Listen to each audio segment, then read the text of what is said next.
미나상 곤방와 케이짱 데스. 여러분 안녕하세요. 저는 케이짱입니다. 이곳에 다시 오셨군요. 많이 지쳐 보이네요.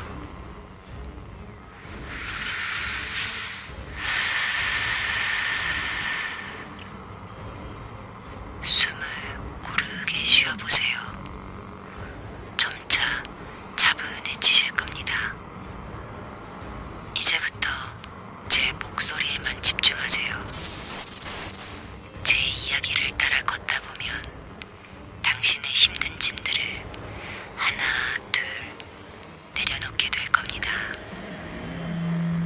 그럼 지금부터 천천히 걸어볼까요? K짱의 검은 밤.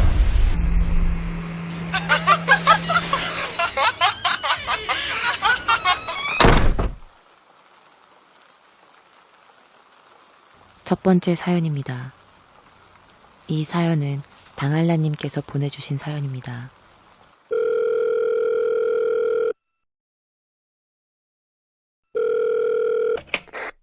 안녕하세요, 언니. 저는 수원에 거주하고 있는 21살의 캐스키입니다. 저는 지금 검은 밤을 들으면서 이 글을 쓰고 있어요.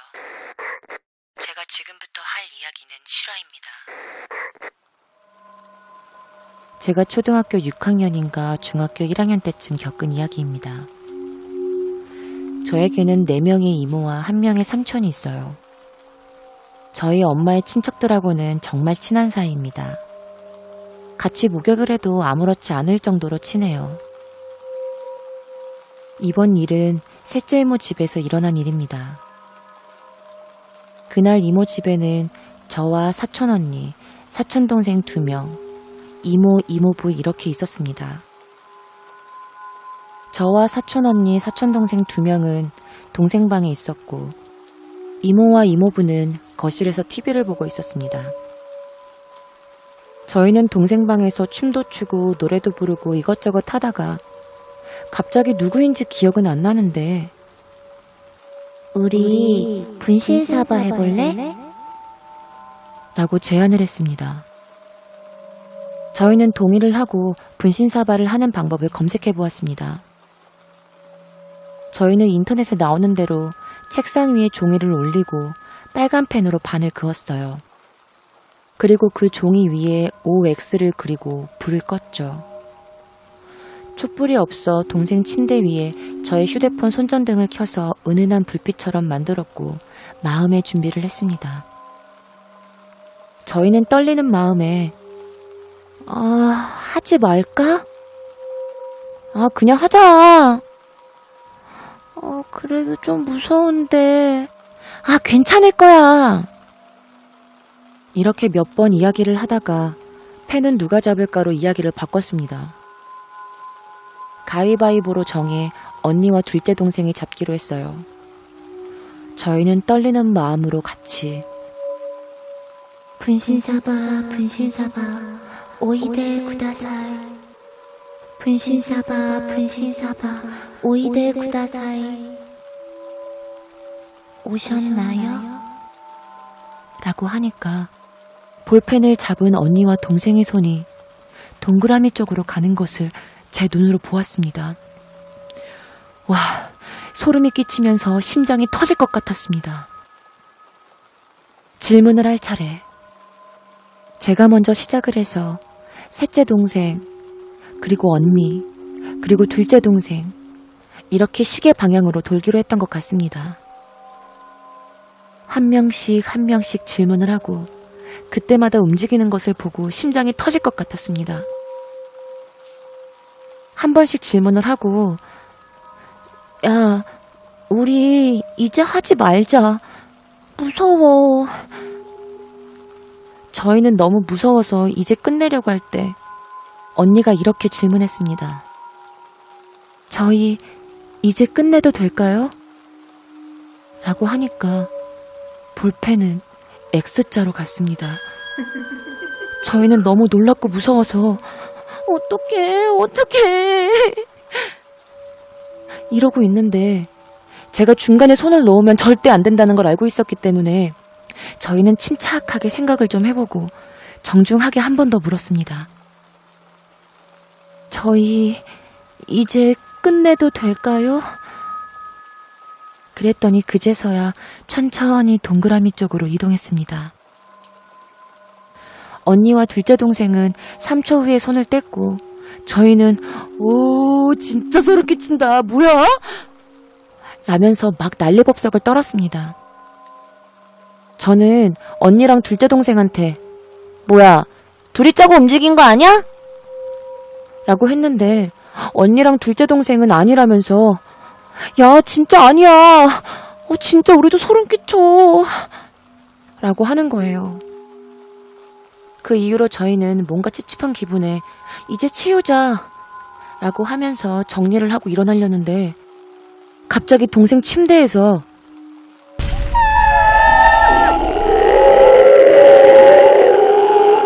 이런 소리가 나는 거예요. 암튼 엄청 소름 끼치고 괴상한 소리가 나서 저희는 너무 놀라 소리를 치며 문 쪽으로 다 붙었습니다. 저희는 비명을 지르고 동생 방 안에서 난리가 났습니다. 그때 저는 살고 싶은 마음? 놀란 마음? 잘 모르겠어요. 어쨌든 이 방을 나가야겠다라는 생각에 문을 여는데 글쎄 문이 열리지 않더라고요. 저는 너무 무서워서 엄청난 힘으로 문을 잡아당겼습니다. 그런데도 문이 열리지 않았어요. 전 무언가가 문을 막고 있구나라는 생각이 들었습니다. 가까스로 문을 열고 나왔고 저는 나오자마자 바닥에 주저앉아 언니랑 동생과 함께 울기 시작했습니다. 시간이 좀 지난 뒤 조금 안정이 됐습니다. 저희는 괴상한 소리를 잊고 조금 안정된 마음으로 몇 분 뒤 동생 방에 불을 켜고 핸드폰에 손전등을 끄려고 확인하려는 순간 전화가 왔습니다. 저희 엄마였습니다. 야, 전화를 받았으면 말을 해야지 소리를 지르고 난리야. 깜짝 놀랐잖아. 저는 그때 소름이 돋았습니다. 동생 방에 있었던 사람은 4명. 그리고 핸드폰은 침대 위에 있었어요. 그리고 아무도 그 핸드폰 근처로 간 사람은 없었고요. 그런데 전화를 받았다뇨. 저는 이 이야기를 거실에 있는 언니와 동생에게 말해주었습니다. 저희는 너무 소름이 돋았고 모두 함께 뭐야 하며 다시 겁에 질렸습니다. 전 엄마에게 엄마 우리 아무도 전화 안 받았어 라고 이야기를 했지만 엄마는 그냥 대수롭지 않게 넘기셨습니다. 그것도 잠시 전 더 소름 끼치는 사실을 알아냈습니다. 전 핸드폰을 진동이나 무음으로 해놓는 습관이 있습니다. 그때 당시도 휴대폰은 무음이나 진동. 그런데 그때 들렸던 그 소름 끼치고 괴상한 소리는 무엇이었을까요? 제 휴대폰에서 난 소리였을까요? 아니면 다른 무언가였을까요? 최근 엄마에게 이 이야기를 해주었습니다. 엄마도 그때 기억이 나신다면서 이야기를 하셨습니다. 그런데 엄마가 야, 아마 그때 네가 전화 걸었을걸? 전 온몸에 소름이 돋았습니다. 아니야 엄마. 난 엄마한테 전화 온 걸로 기억하는데? 제가 엄마에게 전화를 했던, 제가 전화를 받았던 그 방에 있던 저는 물론이고 그 누구도 제 전화기 근처엔 가지 않았어요. 제 휴대폰을 받은 사람은 누구였을까요? 아니면 대체 누가 저희 엄마에게 전화를 걸었던 걸까요? 전 지금도 이 이야기를 하면 소름이 끼쳐요. 분신사바 분신사바 오이데 구다사이 분신사바 분신사바 오이데 구다사이 분신사바 분신사바 오이데 구다사이 오셨나요?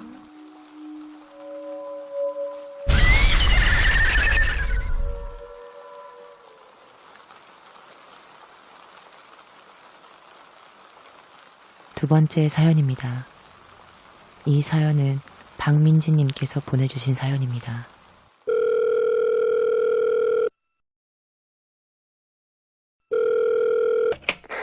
안녕하세요, 언니. 얼마 전 검은 밤을 통해 언니를 알게 된 캐스키입니다. 조금 늦은 감이 있긴 하지만 그래도 저에게는 너무 무서운 경험이라 언니에게 제보를 하려고 해요. 이 일은 제가 중학교 때쯤 일어난 일이니 벌써 4, 5년 정도 지난 일입니다. 저에게는 부모님들끼리 친구셔서 자연스럽게 오래 알고 지낸 친구 한 명이 있어요. 편의상 그 친구를 지연이라고 부를게요. 참고로 저희 부모님은 두 분 다 일을 하시는 맞벌이이시고 전 외동딸입니다. 지연이네는 아저씨만 일을 하시고 아주머니는 전업주부셨어요. 지연이에게는 쌍둥이 언니들이 있었고 그 언니들은 기숙사 생활을 해서 주말에만 집으로 내려왔어요. 사실 초등학교 때는 서로 다른 지역에 살아서 가끔씩 보고만 하는 정도였는데 어떤 이유에서인진 모르겠지만 지연이네 집과 저희 집이 동시에 전에 살던 지역으로 이사를 가게 되었어요. 지연이와 저는 바로 옆 건물이라 어색했던 것도 금방 없어지고 허물없이 지내는 사이가 되었어요. 집과 집이 워낙 가깝다 보니 부모님이 늦게 오시거나 출장을 가시게 되면 저는 지연이네 집에서 밥을 먹거나 자주 같이 자기도 했어요. 그날은 비가 추적추적 내리는 날이었어요. 엄마가 출장을 가셨고 아빠도 늦게 오신다고 해서 저는 지연이네 집에서 자기로 했습니다. 지연이네 집은 2층 집이었고 친구 방은 2층 가장 끝방에 위치해 있었어요. 혼자 쓰기엔 좀 큰 방이기도 했고 방 창문은 벽과 벽이 맞닿아 있는 골목이라 햇빛이 전혀 들어오지 않는 아주 어두운 방이었어요. 침대에 누우면 바로 창문이 보이는 구조였어요. 그래서인지 저는 지연이 방에서 한 번도 자지 못했던 것 같아요. 평소에도 친구는 1층 거실 소파에서 잔다고 하더라고요. 그날도 평소처럼 지연이네에서 치킨을 시켜 먹고 재미있게 보드게임을 하고 새벽쯤이 되어서야 잠이 막 쏟아져서 잘 준비를 했어요. 원래 같았으면 쌍둥이 언니 방에서 잠을 자곤 했는데 그날은 지연이가 먼저 야, 내 방에서 자자. 라고 하는 거예요. 평소에는 자기 방이 너무 어둡다고 소름 끼친다고 자기 방에서 자기 싫어하는 애가 그날따라 이상하게 자기 방에서 자자고 해서 조금 이상하긴 했어요. 그렇지만 쌍둥이 언니들이 자기 방에서 자지 말라고 했나 보다 라고 생각하고 같이 지연이 방으로 들어갔어요. 도란도란 이야기를 하다가 지연이가 잠이 들었는지 아무 말도 안 하더라고요. 숨소리도 안 들리고 정말 조용했어요. 저도 자려고 눈을 꼭 감고 있었는데 창문에서 끼기끼기 하는 소리와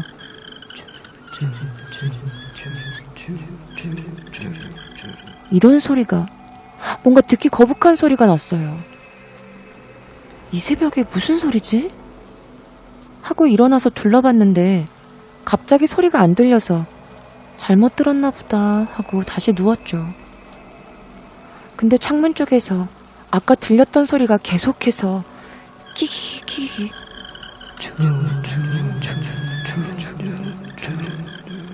번갈아 가면서 아까보다 더 크게 들렸어요. 이불을 머리만 빼고 눈을 가늘게 뜨고 침대 바로 위 창문을 보니 검은색 무언가 사람으로 보이는 물체가 저희가 자고 있는 쪽을 아주 뚫어져라 쳐다보는 거예요.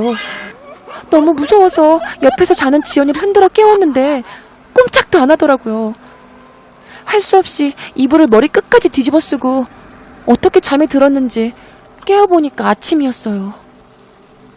지연이가 절 깨우고 있었고 전 지연이를 보자마자 야, 어제 무슨 소리 안 들렸어?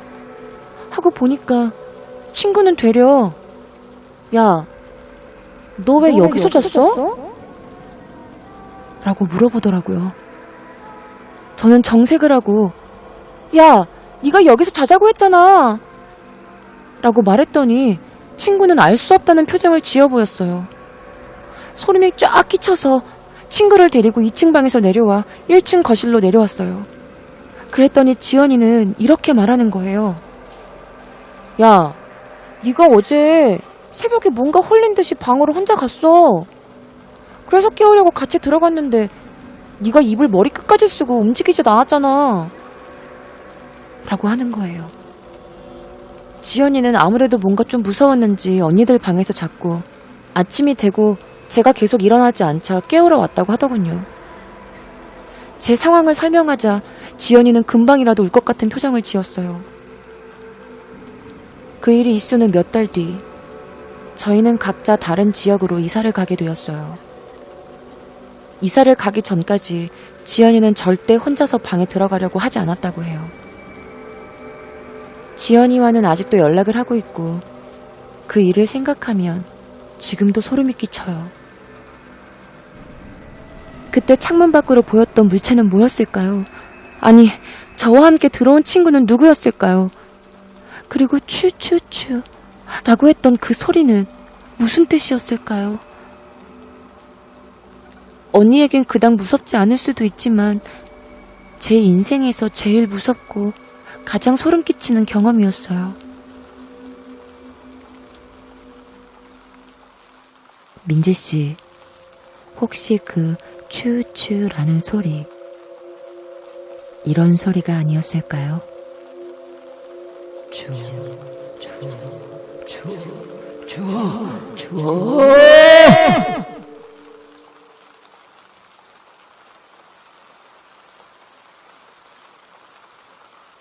세 번째 사연입니다.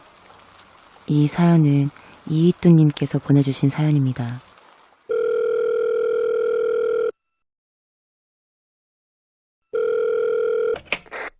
안녕하세요. 저는 오래전부터 K장님의 영상을 봐왔던 중학교 1학년 학생입니다. 며칠 전 저는 시험 기간이라 저희 집에서 20분 정도 떨어진 독서실에 가기 위해 엘리베이터를 탔습니다.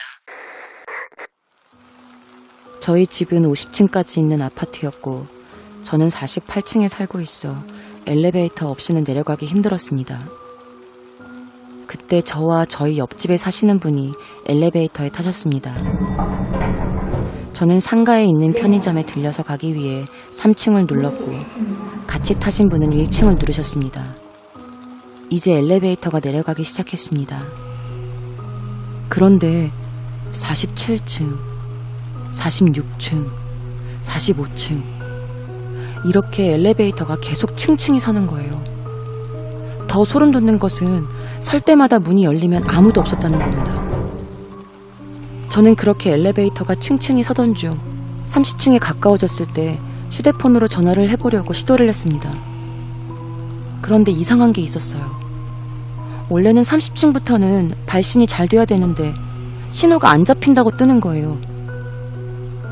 엘리베이터는 그렇게 계속 층층이 서면서 내려가고 있었고요. 너무 이상해서 제가 휴대폰으로 영상을 찍었습니다. 첨부 파일 영상으로 보냈어요.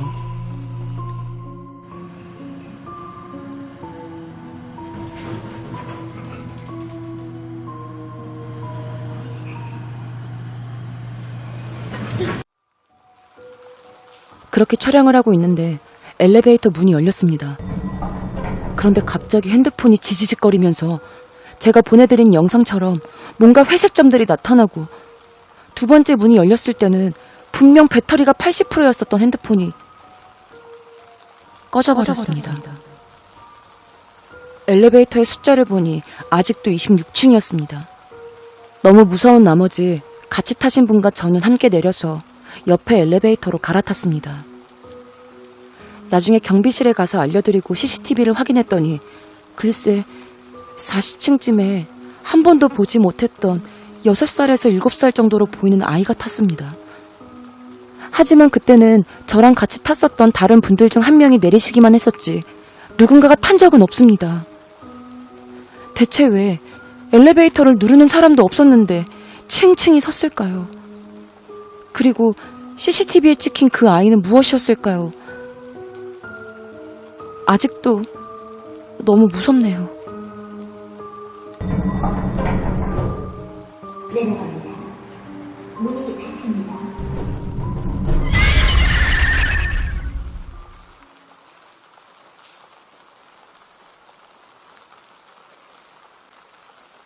네 번째 사연입니다. 이 사연은 익명으로 보내주셨습니다.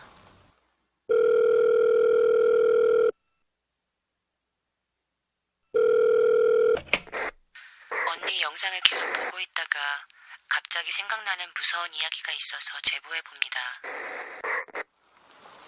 제가 부천에 살 때 중학교 시절 선생님께서 해주신 이야기입니다.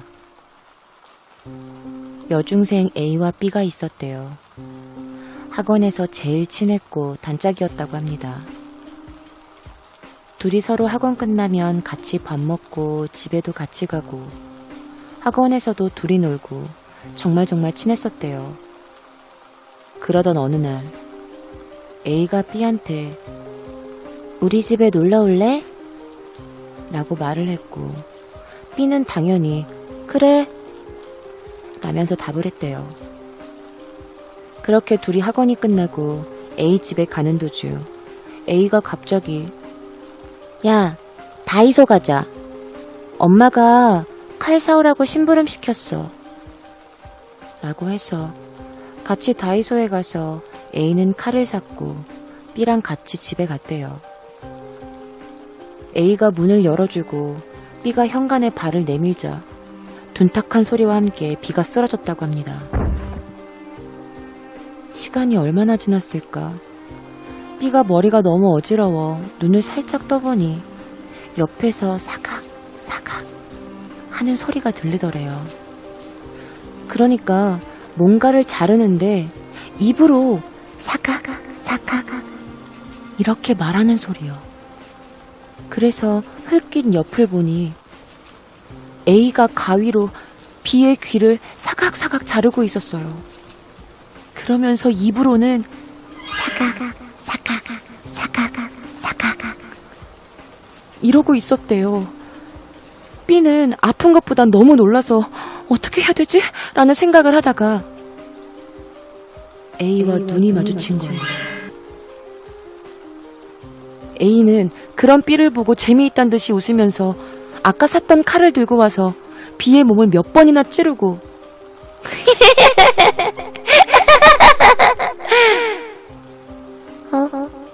죽었나? 라고 말을 했대요. B는 내가 죽어야 이 고통이 끝나겠구나 라고 생각해서 죽은 척을 했고 그런 B를 보며 A는 갑자기 B의 눈을 까뒤집었대요. 눈을 뒤집을 거라는 예상을 하지 못한 B는 사실 많이 아프긴 했지만 의식은 있었기 때문에 뒤집혀진 B의 눈과 A의 눈이 또 마주쳤대요. A는 다시 웃기 시작했답니다. 뭐야? 아직도? 라면서 어디선가 바늘을 갖고 와서 B의 몸을 몇 번이고 찔렀대요. B는 정말 이러다 죽겠다 싶어 눈을 감으며 동공까지 뒤로 돌리고 숨도 안 쉰 채로 그대로 버텼대요. 그제서야 A가 이제야 죽었네. 라고 말한 뒤 거실로 가서 집 전화로 엄마한테 전화를 했다고 합니다. 그런데 그 친구 엄마한테 하는 말이 엄마, 나 친구 죽였어.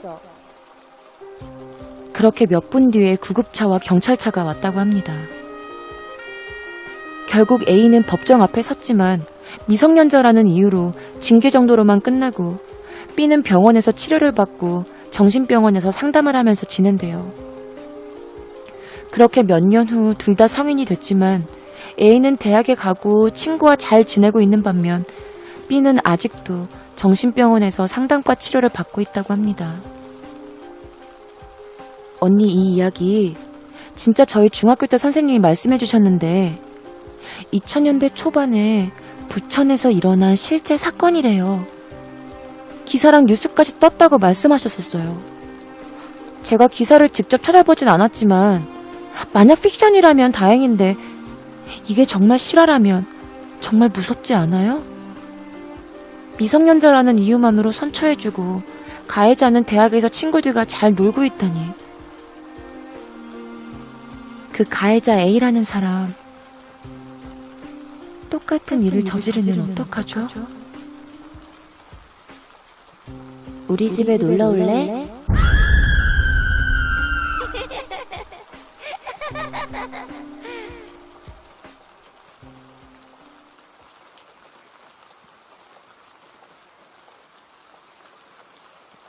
다섯 번째 사연입니다. 이 사연은 붕붕 멜로디님이 보내주신 사연입니다.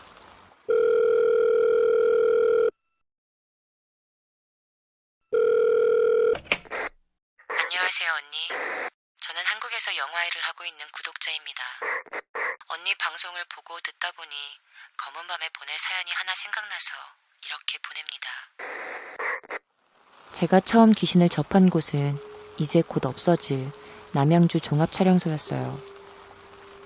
그곳은 세트장도 있고 춘사관이라는 숙소도 있고 굉장히 큰 소품 창고도 있는 곳입니다. 2010년도 제가 처음 영화일을 시작할 때였어요. 지금은 다른 파트에서 일하고 있지만 그때 당시에는 영화 소품팀으로 일했었습니다. 영화는 바로 촬영하지 않아요. 3개월 정도의 프리프로덕션 준비기간과 프로덕션, 촬영기간, 그리고 포스트 프로덕션, 편집, 후시녹음, 색보정 등등으로 나뉩니다.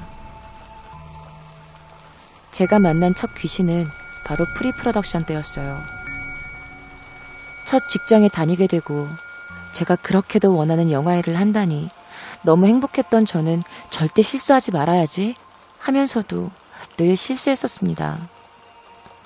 시작은 누구나 서툰가 봐요.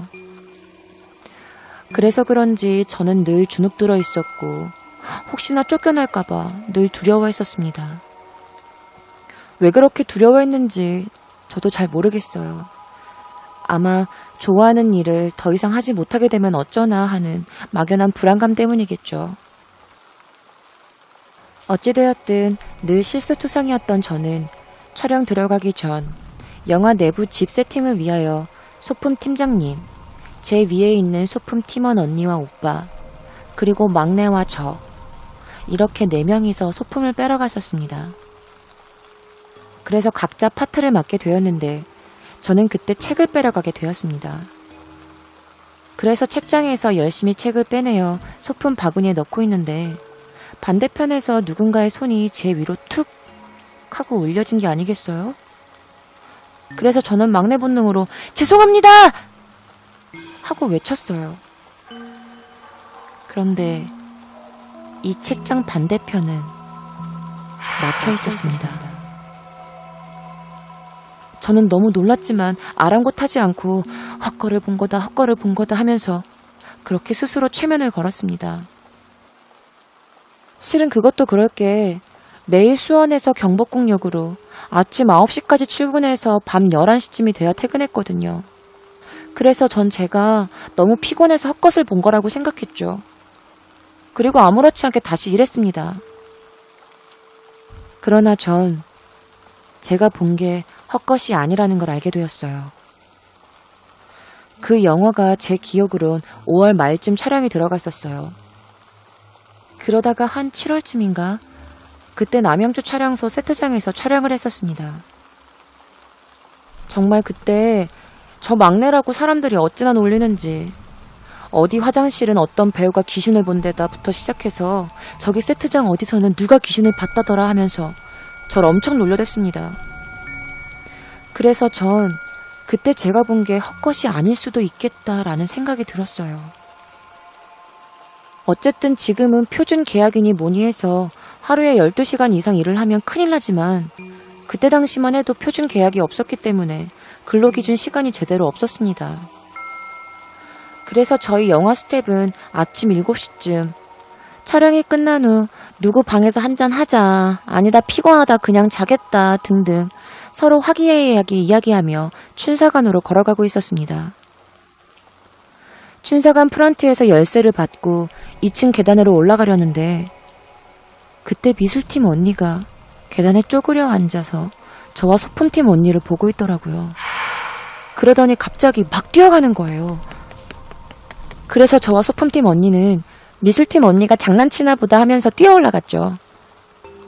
그런데 2층에 올라가니까 문을 여닫는 소리도 나지 않았는데 아무도 없는 거예요. 그리고 생각났죠. 미술팀은 다 아침 먹으러 갔다는 걸. 지금도 8년째 계속 영화를 하면서 가끔 귀신도 보고 도깨비 장난도 보고 그래요. 그런데 이제는 무덤덤해져서 그러려니 한답니다. 그렇다고 무섭지 않다는 건 아니에요. 그냥 익숙해진 거죠. 솔직히 못 보는 사람은 절대 안 본다고 해요. 그런데 전 대체 몇 번을 본 건지. 언니, 언젠가 언니가 그랬죠? 이 세상에 헛건은 없다고. 정말이에요. 이 세상에 헛건은 없어요.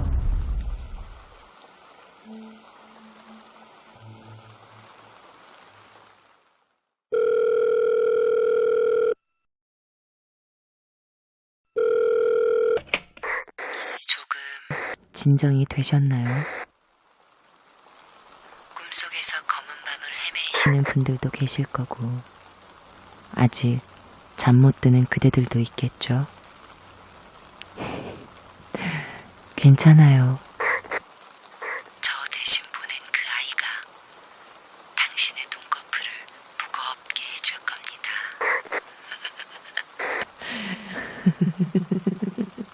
짜잔 짜잔 우리 애기 잘자 짜잔 잘